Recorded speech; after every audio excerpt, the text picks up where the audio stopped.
Ռոսպոտրեբնadzորը կարգադրել է Ռուսաստանում կասեցնել ջերմուկ հանքային ջրի 64.5 միլիոն շշի վաճառքը, հայտնել է Գերատեսչության մամուլի ծառայությունը։ Որոշումը պատճառաբանվում է պարտադիր տեխնիկական կանոնակարգերի խախտումներով։ Ռուսական կողմի պնդմամբ ստուգումների ընթացքում հայտնաբերվել է հիդրոկարբոնատների, քլորիդների եւ սուլֆատների թույլատրելի մակարդակի գերազանցում։ Ըստ ռուսական գերատեսչության, տարեսկզբից Չեսնիզնակ համակարգն արդեն արգելափակել է ջերմուկի 38.4 միլիոն շշի վաճառքը։ Հայաստանից մրգերի եւ բանջարեղենի մատակարարումների արգելքը չի ազդի ռուսական շուկայի վրա, քանի որ գնումները հեշտությամբ կարելի է վերաուղղել Ադրբեջան, Կենտրոնական Ասիայի երկրներ, Չինաստան եւ Թուրքիա, հայտնել է Ռուսպրոդսոյուզը։ Մայիսի 30-ից Ռուսաստանը ժամանակավորապես կսահմանափակի Հայաստանից թարմ լոլիկի, վարունգի, պղպեղի, կանաչ բանջարեղենի եւ ելակի ներմուծումը խախտումների թվի աճի պատճառով, հայտնել է Ռոստել Խոսնաձորը։ Ռուսական կողմը նշել է, որ սահմանափակումները ուժի մեջ կմնան մինչև առաքվող ապրանքների անվտանգությունն ապահովելու համար համապատասխան արձանագրություն կմշակվի։ Կառույցը պնդել է, որ Հայաստանի իրավասու մարմինը չի ձեռնարկել համապատասխան միջոցներ նախկինում հայտնաբերված խախտումների ուղղությամբ։ Նշվել է, որ Ռոստել Խոսնաձորը հայկական ձեռնարկություններում ստուգում է անցկացրել, ինչի արդյունքում հայտնաբերվել են մի շարք խախտումներ։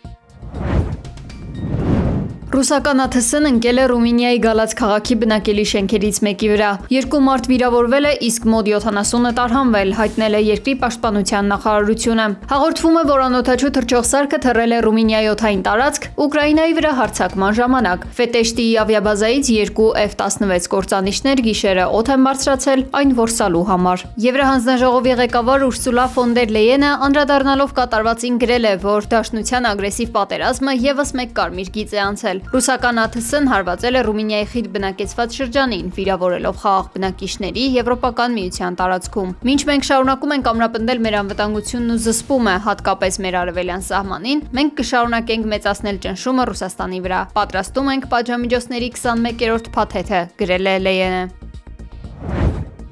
ԱՄՆ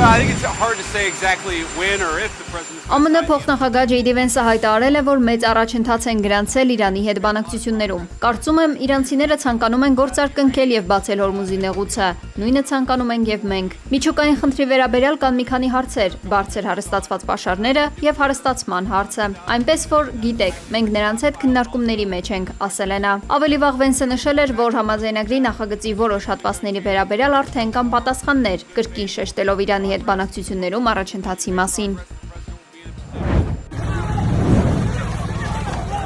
Իսրայելի պաշտպանության բանակը հայտարարել է Լիբանանի մայրաքաղաք Բեյրութին թիրախային հարված հասցնելու մասին։ Իսրայելական լրատվամիջոցների հաղորդմամբ հարձակման նպատակը եղել է Իմամ Հուսեյնի դիվիզիայի հրթիռային ուժերի ղեկավարի ոչնչացումը։ Նրա հնարավոր զոհվելու մասին տեղեկությունն այս պահին դեռ պաշտոնապես չի հաստատվել։ Սա տեղի է ունեցել կողմերի միջև հաստատված հրադադարի ֆոնին։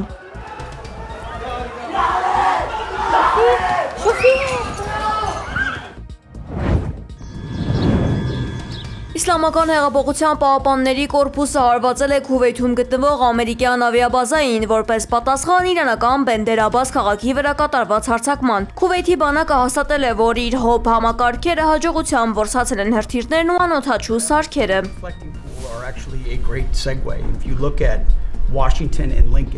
ԱՄՆ պատերազմի նախարար Փիթ Հեքսեթը հայտարարել է, որ Իրանի ռազմական եւ արդյունաբերական ներուժը լրջորեն տուժել է, ինչի պատճառով Թեհրանն ինքն է բանակցություններ խնդրել։ Նա շեշտել է, որ Վաշինգտոնը պատրաստ է անգամ ռազմական ճանապարհով թույլ չտալ, որ Իրանը միջուկային զենք ստանա։ Սպիտակ տունը կտրուկ հերքել է իրանական պետական լրատվամիջոցների տարածած տեղեկությունն այն մասին, թե կողմերի միջև համաձայնագրի նախագիծ է պատրաստվում, այն անվանելով բացարձակ կեղծիք։ Անդրադառնալով Հորմուզի նեղուցի նկատմամբ հնարավոր վերահսկողությանը ԱՄՆ նախագահ Դոնալդ Թրամփը շեշտել է, որ այն բաց է լինելու բոլորի համար եւ ոչ մի երկիր չի վերահսկելու։ Թրամփը նաեւ սպառնացել է Օմանին, նշելով, որ եթե նրանք բոլորի պես չպահեն իրենց, ԱՄՆ-ն ստիպված կլինի հարվածել նրանց։ Դրանից առաջ Իրանը հայտնել էր, որ Օմանի հետ համատեղ մեխանիզմ է մշակում նեղուցով առևտրային նավերի անվտանգ եւ անվճար անցումն ապահովելու համար։